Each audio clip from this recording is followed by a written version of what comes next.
చాలా ఆగ్రహానికి వశుడైపోయి ఉన్నప్పుడు మొట్టమొదట అదుపు దేని మీద పోతుందంటే వాక్కు మీద పోతుంది. నోటి వెంట వచ్చే మాట మీద అదుపు తప్పుతుంది. అది చాలా పెద్ద పెద్ద ఉపద్రవాలు తీసుకొస్తుంది. అందుకే కోపం వచ్చింది అంటే క్షమయైవ నిరస్యతి. అందుకన్నారు మహానుభావుడు వాల్మీకి మహర్షి, ఓర్పు చేత పక్కన పెట్టేసేయి. యథోరగస్త్వచం జీర్ణాంస వై పురుషముచ్యతే. పాము కుబుసాన్ని విడిచిపెట్టినట్టు కోపాన్ని విడిచిపెట్టకపోతే పాడైపోతావు. శ్రీరామాయణంలోనే కోపం వచ్చినటువంటి వాడు ధర్మం తప్పకుండా పరిశీలనాత్మకంగా నిగ్రహించుకొని కోపాన్ని ఒక ఉత్తమ సాధనంగా వాడుకున్న ఒక మహాపురుషుడు కూడా కనపడతాడు. నేను మీకు ఆ ఉదాహరణ చూపించాలి అంటే గౌతమ మహర్షి మహానుభావుడు. అంతటి గౌతమ మహర్షి యొక్క భార్య అహల్య, ఆమె మహాపతివ్రత, మహాతల్లి. వాళ్ళిద్దరూ ఎంతో గొప్ప జీవనం చేస్తూ ఎందరి యొక్క ఆర్తో పోగొట్టుకోవడానికి కారకులైనటువంటి వారు. అటువంటి గౌతమ మహర్షి యొక్క దంపతులు నివసిస్తున్నటువంటి కాలంలో ఇంద్రుడు అహల్య మీద తనకి ఉండిపోయినటువంటి కామము చేత ఒకానొక రోజున గౌతమ మహర్షి యొక్క వేషాన్ని ధరించి గౌతమ మహర్షి యొక్క ఉటజములోకి ప్రవేశించాడు. అది ఏ సమయంలో?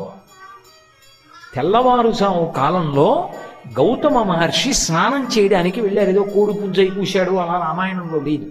ఎందుచేత అంటున్నానంటే ఎన్నో రామాయణాలు ఉండొచ్చు. రామాయణాలన్నీ ఎందుకు వచ్చాయంటే తరించడానికి. నేనేమి తక్కువ చేసి మాట్లాడటం లేదు. అసలు రామాయణాన్ని ఎలాగో అలా వ్రాయాలన్న సంకల్పం కలగడం, రాయడం అంత తేలిక విషయం ఏం కాదు. అది ఈశ్వరానుగ్రహం ఉన్నవాళ్ళు మాత్రమే చేసే పని. దాన్ని తక్కువ చేసి మాట్లాడడం కన్నా తక్కువతనం ఇంకోటి లేదు లోకంలో. అది ఈశ్వరానుగ్రహం పొందిన మహానుభావులు చేసినటువంటి పని. రామాయణాన్ని ఏదో ఒక రకంగా స్పృశించి అలా ఆలోచించి వ్రాయగలిగారు అంటే వాళ్ళకి సీతారాముల కృప కలిగింది, వాళ్ళు వ్రాయగలిగారు. కానీ వాల్మీకి మహర్షికి బ్రహ్మగారి వరం ఉంది. నువ్వు రామాయణం రచన చేయడానికి కూర్చుంటే రహస్యము ప్రకాశము రెండూ నీ మనసులో కనపడతాయి. అంటే ఆ రామాయణం పరమ సత్యమైనటువంటి విషయం. రామాయణంలో కల్పితమైనటువంటి విషయాలు లేవు. రామాయణం కానీ భారతం కానీ భాగవతం కానీ మూడు ఇతిహాసములు అంటారు. ఇతిహాసములంటే ఇతిహాసం, అది అట్లే జరిగినది. అందుకే వాటిని పాత్రలు అనకూడదు. పాత్రలు అంటే కాల్పనిక సాహిత్యం. వ్యక్తులు వాళ్ళు యథార్థంగా ఉన్నారు, యథార్థంగా జరిగిన కథ. వ్యాసుడు భాగవతంలో అంతర్భాగం, వ్యాసుడు భారతంలో అంతర్భాగం, వాల్మీకి మహర్షి రామాయణంలో అంతర్భాగం. వాల్మీకి మహర్షి ఆశ్రమంలో సీతమ్మ ఉంది. వాల్మీకి మహర్షికి నారదుడు వచ్చి సంక్షేప రామాయణం చెప్పాడు. రామదర్శనాన్ని వాల్మీకి పొందారు. లవకుశులకి రామాయణం నేర్పారు, రామాయణ గానం చేయించారు. కాబట్టి వాల్మీకి అందులో ఒక వ్యక్తి. అటువంటి రామాయణం ఏదైతే ఉందో ఆ రామాయణము ఇతిహాసము.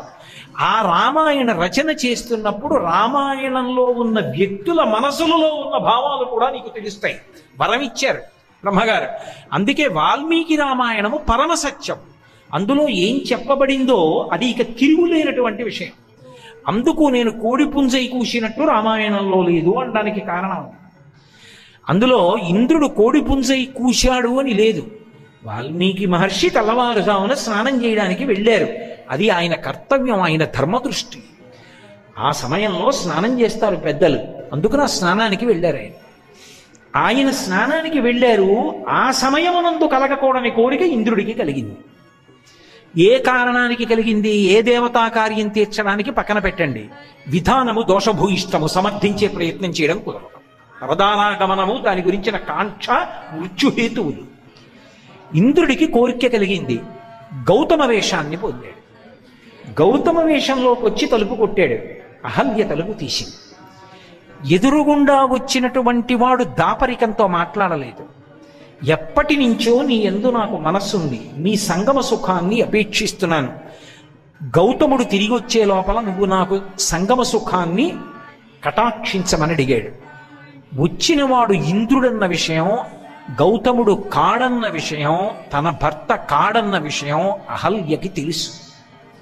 తెలిసి దేవేంద్రుడు అంతటి గొప్పవాడు అనేటటువంటి కారణము చేత ఆమె కూడా లౌల్యమునకు వశమై దేవేంద్రుడితో సంగమ సుఖాన్ని అనుభవించింది. ఈ విషయం శ్రీరామాయణంలో స్పష్టంగా ఉంది, నేనేమి కల్పించి మాట్లాడటం లేదు. అహల్యయే ఒక మాట అంటుంది, ఆ ఇంద్రుణ్ణి ఉద్దేశించి మాట్లాడుతూ, కృతార్థాస్మి సురశ్రేష్ఠ గచ్చ శీఘ్రమిత ప్రభో, నేను కృతార్థురాలనయ్యాను, నువ్వు దేవేంద్రుడివి, అటువంటి నీతో సంగమాన్ని పొందాను, గౌతముడు వచ్చే లోపల తొందరగా వెళ్ళిపో. కృతార్థాస్మి సురశ్రేష్ఠ గచ్చ శీఘ్రమిత ప్రభో, తొందరగా వెళ్ళిపో, నన్ను కూడా గౌతముడి నుంచి రక్షించు. ఇంద్రుడన్నాడు, శుశ్రూణి పరితుష్టోస్మి గచ్చ శీఘ్రం యథాగతం, నేను నీ వలన పరమ సంతోషాన్ని అనుభవించాను, ఎలా వచ్చానో అలా వెళ్ళిపోతున్నాను అని ఆయన వెళ్ళిపోయాడు. ఇంద్రుడు బయటికి వచ్చేస్తున్నాడు గౌతమ వేషధారి అయి. గౌతముడు లోపలికి వచ్చాడు. ఆయన నిలువెత్తు అగ్నిహోత్రం ఎలా ఉంటుందో అలా ప్రకాశిస్తున్నాడు. తీర్థస్నానం చేసి వచ్చాడేమో, నీళ్లు జటల నుండి కారుతున్నాయి. మూర్తీభవించినటువంటి ధర్మం. ఆయన కోపానికి వశపడిపోయే అవకాశం ఉండదు. తనని తాను నిగ్రహించుకోగలడు, తనని తాను పరిశీలించుకోగలడు. తప్పు ఎక్కడ జరిగింది, ఆ తప్పుకి శిక్ష ఎంతవరకు వేసి దిద్దాలన్నది చూస్తాడు తప్ప వ్యవస్థని కోపమునకు వశుడైపోయి మాట్లాడే లక్షణం ఉన్నవాడు కాదు. ఇది గౌతముడి యొక్క గొప్పతనం. గౌతముడు చూసి చూడగానే గుర్తుపెట్టాడు, దోషం చేశాడని. నా వేషంలో వచ్చి చేయరాని పని చేశావు కాబట్టి అకర్తవ్యమిదం తస్మాత్ విఫలత్వం భవిష్యతి. నేను పురుషుణ్ణి అన్న భావన నీలో ఉంది కాబట్టి చెయ్యరాని పని చేశావు, కర్తవ్యము కానిది చేశావు. ఏది చెయ్యాలో అది చెయ్యలేదు, ఏది చెయ్యకూడదో అది చేశావు. అది చెయ్యడానికి నీకు ఆధారం నేను పురుషుడను అన్న భావన. నీ భావనకి కారణమైన నీ వృషణములు రాలి నేలపడిపోవు కాక, నీకు పుంస్త్వం ఉండదు ఇక అని పేతతరు వృషణౌ భూమౌ సహస్రాక్షస్య తక్షణాత్. గౌతముడి నోటి వెంట ఆ మాట రాగానే ఇంద్రుని యొక్క వృషణములు జారి నేలపడిపోయాయి. ఆయన పుంస్త్వం పోయింది. ఇక పైన ఇటువంటి తప్పు చెయ్యవు. తప్పు చెయ్యడానికి ఏది దోషమో దాన్ని తీసేశాను, ఇక నీకు తప్పు చేసే అవకాశం లేదు. సరే, తర్వాత ఏదో వెళ్ళాడు పితృదేవతల్ని ప్రార్థన చేశాడు, వాళ్ళు మేషాండములను ఇచ్చారు, అందుకే ఇప్పటికీ మేషము యొక్క అండములను భుజించకూడదు అని ఒక శాసనం ఇంద్రుడికి అమరుతాయమని.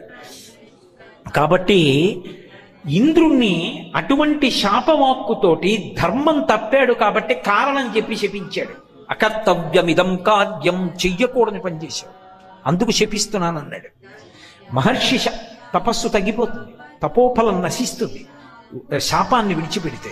అయినా ధర్మరక్షణ చెయ్యాలి, అందుకని ఇంద్రుణ్ణి శపించాడు భార్యని.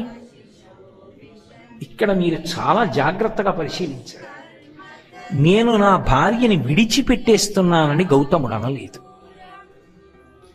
ఎందుకు అనలేదంటే ఒకటే కారణం, అసలు ఈ దేశ సంస్కృతిలో, ఈ దేశ సంప్రదాయంలో విడాకులన్న మాట లేదు, భార్యాభర్తలు విడిపోవడం అన్న మాట లేదు.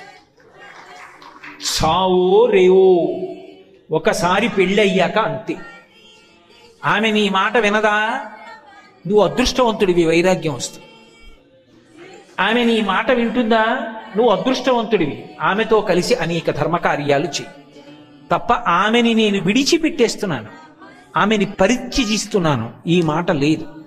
అందుకే విడాకులన్న మాట మీకు కనపడదు. ఏ పెద్ద దోషం చేస్తే అసలు భార్య నా మాట నచ్చో ఆ మాట గౌతముడు వాడలేదు. అందుకే ఆయన అన్నాడు, నువ్వు చెయ్యరాని పని చేశావు, ఇంద్రుడిని తెలిసి కూడా సంగమించావు, అందుకే నువ్వు ఇదే ఆశ్రమంలో బహు నిత్వం వసిష్యసి. ఎలా? వాయుభక్ష నిరాహార తప్యంతి భస్మశాయిని అదృశ్యా సర్వభూతానాం. ఈ ఆశ్రమ ప్రాంగణానికి వచ్చినటువంటి ఏ భూతమునకు కూడా ఇక్కడ నువ్వు ఉన్నావన్న విషయం కనపడదు. నువ్వు అన్నం తిన్నావు, తిన్న అన్నంలోంచి రజోగుణం పుట్టింది, రజోగుణం పుట్టింది కాబట్టి అధర్మమైన కోరిక పుట్టింది, అధార్మికమైన కోరిక తీర్చుకున్నావు, అందుకే అన్నం తినకింక. ఎంత గొప్ప అనుగ్రహం అండి. శాపమా? భార్యని ఉద్ధరించుకుంటున్నాడా? అంత తప్పు చేసిన భార్యని ఉద్ధరిస్తున్నాడు తప్ప విడిచిపెట్టట్లేదు. అందుకే వాయుభక్ష, గాలి తిను. ఆమె ఆ శక్తి ఉంది ఆవిడికి. నిరాహార, ఆహారం పుచ్చుకోకు. తప్యంతి, తపస్సు చెయ్యి. భస్మశాయిని, షాయి అంటే పడుకుని ఉండడం. భస్మశాయిని, భస్మమునందు పడుకుని ఉండు. ఆవిడ్ని శిల అయిపోమని చెప్పలేదు. శిల అయిపోతే ఇంక చైతన్యమే ఉంటుంది, ఇంక తపస్సు ఏం చేస్తుంది? భస్మశాయిని, భస్మము చేత కప్పబడి ఉంటావు. అదృశ్యా సర్వభూతానాం, సమస్త భూతములకు నువ్వు కనపడవు, అలా ఉంటావు. తపస్సు చెయ్యి. నీ తపస్సు పండిన రోజు ఒకటి వస్తుంది. ఆ రోజు గుర్తు ఏమిటంటే రామలక్ష్మణులు వస్తారు. రామలక్ష్మణులు వచ్చిన తరువాత నువ్వు ఏ పాపం చేశావో ఆ పాపం నీ తపస్సు చేత పోయిందని గుర్తు. అప్పుడు వాళ్ళకి ఆతిథ్యని, నేను వచ్చి నిన్ను మళ్ళీ స్వీకరిస్తాను, మనం సంతోషంగా మళ్ళీ జీవనం చేద్దాం. ఇప్పుడు నాకు చెప్పండి, గౌతముడు కోపమునకు వశుడైతే ఇలా మాట్లాడగలడా? ఇంత లెక్క కట్టి ఇంత జాగ్రత్తగా భార్యని ఉద్ధరించుకోవడానికి మాట్లాడతాడా? అంతకన్నా దోషభూయిష్టమైనటువంటి వాక్కు నోటి వెంట వచ్చేస్తుందా? ఇది నిగ్రహించుకోవడం అంటే. ఇది తప్పు చేసిన ధర్మాన్ని దృష్టిలో పెట్టుకుని మాట్లాడాడు. అంటే కోపమును నిగ్రహించుకోగలిగిన వాళ్ళు ఎవరున్నారో వాళ్ళు మహాపురుషులై నిలబడతారు. వాళ్ళు పడిపోయిన వాళ్ళని పైకెత్తగలరు ఎవరంటే ఆ కోపాన్ని నిగ్రహించుకునే స్వభావం ఉన్నవాళ్ళు. ఆ నిగ్రహించుకునే స్వభావం గౌతముడికి లేకపోతే ఆయన మొత్తం తపస్సు పోయేట ఆయన ఏదేదేదేదో అనేసేయచ్చు. అనలేదు. ఈ మాటలు అన్నాడు, ఆయన వెళ్ళిపోయాడు. బాలకాండలో విశ్వామిత్ర మహర్షి రాముడు అడుగుతాడు, ఏమిటింత నిర్జనంగా ఉంది ఆశ్రమ ప్రదేశం అంటే? విశ్వామిత్రుడు ఎంతో బాధతో చెప్పాడు, ఒకప్పుడు ఎందరో అతిథులతో ఋషులతో అద్భుతంగా ఉండేటటువంటి ఆశ్రమం. రామా, ఈ గౌతమాశ్రమంలో ఒకప్పుడు ఇలా జరిగింది. విశ్వనాథ సత్యనారాయణ గారు రామాయణ కల్పవృక్ష రచన చేశారు. అందులో బాలకాండలో అహల్యా వృత్తాంతం గురించి, అహల్యా శాప విమోచనం గురించి మహానుభావుడు రామాయణాన్ని అనుభవించి రామాయణాన్ని కల్పవృక్షంగా ఇచ్చి తరించిపోయినటువంటి వాళ్ళలో విశ్వనాథ సత్యనారాయణ గారు ఒకరు. ఆయన ఒక మాట అంటారు, ప్రభుమేనిపై గాలి పైవచ్చినంతనే పాషాణమొకటికి స్పర్శ కలిగి, ప్రభుకాలి సవ్వడి ప్రాంతమైనంతనే శిలకొక్కదానికి చెవులు కలిగి, ప్రభుమేని నెత్తావి పరిమళించినతోన యశ్వంబు ఘ్రాణేంద్రియంబునుంది, ప్రభునీలరత్నతోరణ మంగళాంగంబు కనవచ్చి రాతికి కనులు కలిగి, ఆ ప్రభుండు వచ్చి ఆతిథ్యమును స్వీకరించినంత హృదయ ఉపల వీధి ఉపనిషద్వితానములికి శ్రీరామ భద్రాభిరామమూర్తి ఎగుచుతూచే అన్నారే. రాముడు వస్తూ ఉంటేట పంచతన్మాత్రలు పనిచేయడం మొదలుపెట్టాయి. ఆవిడ తపస్సులో ఉండిపోయింది. ఆ తపస్సులో ఎవరికీ కనపడకుండా తనలో తాను అంతర్లీనంగా వాయుభక్ష, నిరాహార, తప్యంతి, భస్మశాయిని అయ్యున్న తల్లి బహిర్ముఖురాలవుతాం. ఆ బహిర్ముఖురాలు అవడం వర్ణించారు విశ్వనాథ వారు. అబ్బా, ఏమి తపస్సు చేశాడో మహానుభావుడు. ఆ రామచంద్రమూర్తి వస్తూ ఉంటే ప్రభుమేనిపై గాలి పైవచ్చినంతనే పాషాణం ఒకటికి స్పర్శ కలిగి, రాముణ్ణి తగిలిన గాలి అహల్యకి తగలగానే స్పర్శ తెలియడం మొదలుపెట్టింది. అంటే చైతన్యం వస్తోంది, చర్మం పనిచేయడం మొదలుపెట్టింది, స్పర్శ వచ్చింది. ప్రభుకాలి సవ్వడి ప్రాంతమైనంతనే శిలకొక్కదానికి చెవులు కలిగి, రామచంద్రమూర్తి యొక్క అడుగుల చప్పుడు వినపడగానే చెవులు పనిచేయడం మొదలుపెట్టేయటం. శాప విమోచనం అయిపోతుంది. శిలకొక్కదానికి చెవులు కలిగి, ప్రభుమేని నెత్తావి పరిమళించినతోన యశ్వంబు ఘ్రాణేంద్రియంబునుంది. రామచంద్రమూర్తి నుంచి వచ్చేటటువంటి ఆ సువాసన తగలగానే ముక్కు పనిచేయడం మొదలుపెట్టింది. ప్రభునీల రత్నతోరణ మంగళంగంబు కనివచ్చి రాతికి కనులు కలిగి, ఆయన యొక్క నీలకాంతి, ఆ రామచంద్రమూర్తి పుంసాం మోహన రూపాయ పుణ్యశ్లోకాయ మంగళం, ఆయన నడిచొస్తుంటే ఆయన కాంతికి కనురెప్పలు విచ్చుకుని చూడడం మొదలుపెట్టేట.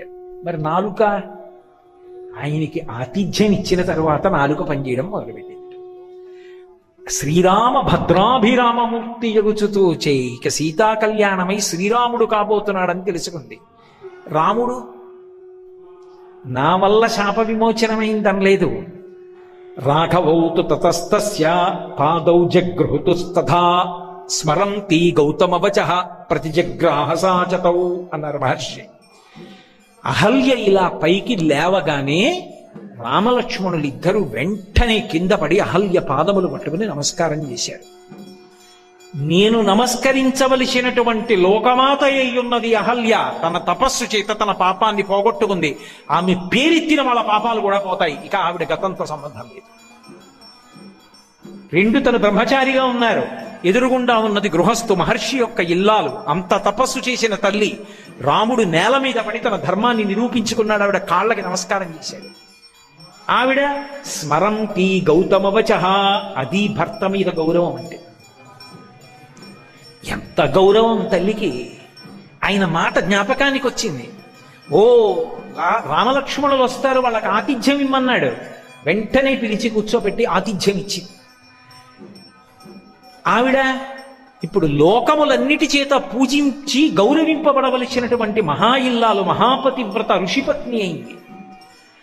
అటువంటి అహల్యామాత విషయంలో గౌతమ మహర్షి శాపాన్ని ఇచ్చేటప్పుడు, కోపాన్ని వాడేటప్పుడు ఉద్ధరణకి హేతువులుగా ఇంద్రుడి పట్ల కానీ అహల్య పట్ల కానీ కోపాన్ని ఎంత వశం చేసుకుని ఒక సాధనంగా అవతల వాళ్ళని పైకెత్తడానికి ఉపయోగించారు తప్ప, మార్పు తేవడానికి ఉపయోగించారు తప్ప, కేవలం తప్పు చేశారని కోపం పెట్టుకోవడానికి ఉపయోగించలేదు.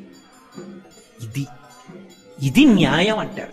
న్యాయము అంటే ఏంటంటే ఏ పరిస్థితుల యందు అన్నది చూద్దాం. ఆ పరిస్థితులను చూశాడు. చూసి దోషానికి కారణాన్ని అంచనా వేశాడు.